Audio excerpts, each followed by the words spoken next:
Degree से खबर शामिल करते हैं डिजिटल आवाज न्यूज के लिए रिपोर्टर अमान उल्लाह महर की रिपोर्ट। डिग्री के करीब दत लगारी के इलाके में नामालूम अफराद की जानिब से मां और बेटी को मुबैना तौर पर नशा आवर चीज खुलाकर लौटने का वाकया पेश आया है। इत्तलात के मुताबिक नामालूम अफराद मुबैना तौर पर सुजुकी गाड़ी में सवार थे।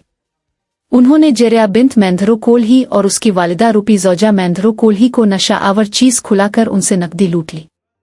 बाद अज़ा मुल्जिमान दोनों को रास्ते में फेंक कर फरार हो गए।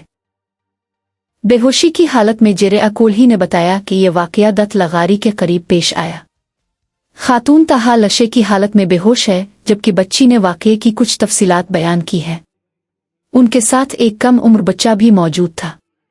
एक कार सवार ने खातून, बच्ची और बच्चे को सड़क किनारे पड़ा देखकर फौरी तौर पर उन्हें ताल्लुका अस्पताल डिग्री मुंतकिल किया।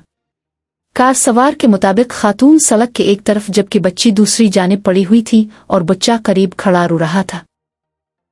इत्तला मिलने पर डिग्री पुलिस भी ताल्लुका अस्पताल पहुंची और वाकये की तफसीलात हासिल करके मजीद कार्रवाई शुरू कर दी है।